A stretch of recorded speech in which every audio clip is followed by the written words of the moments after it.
Hello everyone, Debbie here. Welcome back to Barossa Valley Crafts. Today we're going to do a technique that some call it a resist technique, some call it a Joseph's coat technique. So it's not a new one, it's an old one, and I'm just rehashing some old techniques for those that are new to crafting, in case they haven't seen it, or to just trigger some memories of those that used to do it but thought, gee, how was that done? So this is what this tutorial is about. So we're going to do this, and I'll show you how it's done. So I've done one on the other side as well using different colours. I actually like this one, but I love blues and purples together too. But we're going to have a go at a multicoloured one, and I'll show you how this was done. So I've just got a piece of white 300 GSM cardstock. Now I'm going to be using Distress Oxide inks, but you can use any inks. It does not have to be oxides. So what we're going to do is just blend colours randomly over the card. So I'm not thinking about it too much. It doesn't have to be perfect blending, and you'll see why as we go along. So so this one, just for reference of what the colours I'm using, but like I said, you can use anything you like. This one's Mermaid Lagoon, and this one's Cracked Pistachio.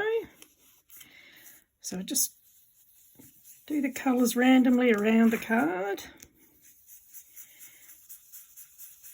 So a lot of the time when you're doing blending, it needs to be nice, smooth, even blend with the colours mixing together well. Well, that is really not critical with this. So if you're not confident with blending, then this is great.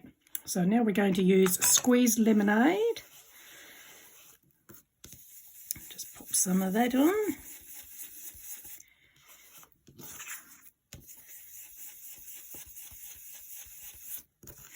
This can be a really fun technique, and you can dress it up to suit any occasion that you like.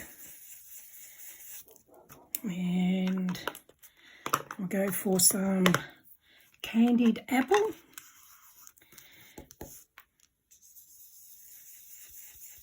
Just pop that randomly around in some spots. You can use more colours if you like, or you can use less.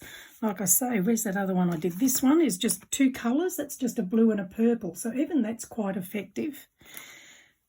But for this one, we're just going to try some different colours. Okay, that's probably about enough. Now I'm going to use my heat gun to dry this off. So just sorry about the noise. I'll just dry this off because it needs to be dry before you add embossing powder, because otherwise the embossing powder is going to stick wherever it is wet. So just dry that off.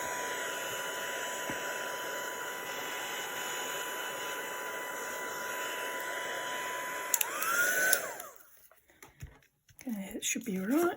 Just cool the card down. So the stamp I'm going to be using here is a Lavinia stamp called Wild Flower. But again, you can use any stamps you like. So this is a dusting pad. So I'm just going to pop this over the card. So when I put the embossing powder on, hopefully it will not stick to anywhere that I don't have the embossing ink stamped. So we'll just cover that over. Hopefully I've got it all. Now I'm going to be using Versamark. Versamark is a clear sticky ink. So when I'm stamping with this, you'll find it's going to be very hard to see where I've stamped. But we'll see how we go. So we'll pop one in the middle. Make sure you allow time for the ink to soak into the card. I don't know whether you can see that. Oh, it's very faint. And we'll do another one there. We'll go again over this side.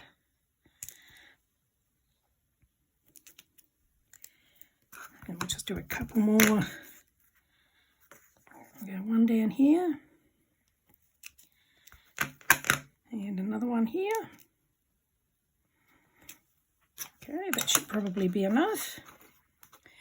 And then we're going to use a clear embossing powder.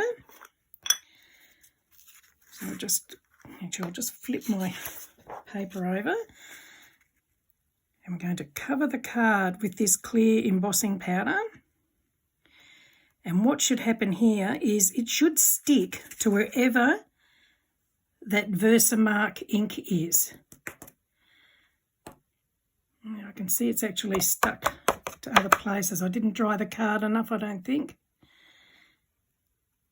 Yeah, I can see a bit there.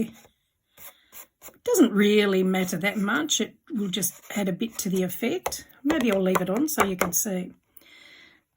So I'm not sure if that camera is picking up that white embossing powder on there. So I'll just pop this away.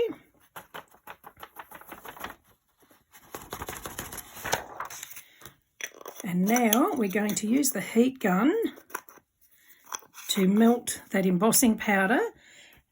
With this one, because it's clear, as it melts you'll see it going shiny. So sorry about the noise again. When you're using a heat gun, heat the gun before you take it to your card. Now, you should see it melting as it goes. Let's see. Let's start. Now, I can actually see it melting, but I'm not sure if the camera's picking it up. Don't overdo it. Once it's gone clear, it should be okay.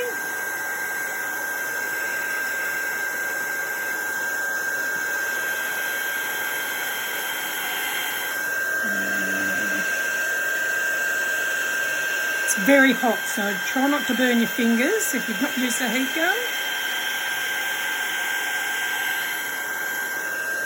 Now, if you... I'll just turn that off. If you don't have a heat gun, use a toaster. Before I got my heat gun, I used to push the toaster down and I would hold my card, and as I could see the embossing powder melting, I would just move it over the toaster. And eventually I got the heat gun, which of course made it a lot easier. I can just see a spot there of mist. It's got it. There we go. I think I've got it all now. So now the next step, you can use any colour you like, but I'm going to be using Versafine Clair Nocturne, which is a black ink. So what we're going to do now is load up the brush with the black, and we're going to go over the whole card with the black ink. So you want a fairly thick coverage of whatever colour you're going to do over the top, because you want it to cover really well where the embossing powder is not on there, or the embossing I should say. So I'll just keep going with this. So over the next few weeks I'm going to try and aim to do some tutorials that for quick, easy techniques that don't need a lot of tools or a lot of intricate work involved in them, just something that's quick and easy. And once you know what you're doing with something like this, you'll get a card done in, I don't know, 5 to 10 minutes or something. The hardest part with a lot of card making is deciding the papers you're going to use, or the colour inks you're going to use, or the stamps. Just finished covering this one. While I'm doing this, I'll just let you know that I have a couple of Facebook groups. One's called Card Making for Beginners and Beyond, and the other one is called Barossa Valley Crafts. I'll add the links in the description, and if you'd like to join up, you're more than welcome. Just, you've got to answer a question to join, so make sure you do that. There we go. I think that's enough. Alrighty. So now we're going to get some paper towel and just rub wherever that clear embossing is. and it will take the ink off, and that's the resist part of it. So the ink is being resisted by the embossing part of it. So you can see there where there's little bits have gone, but that doesn't really matter. Like I said, it can sort of add to it.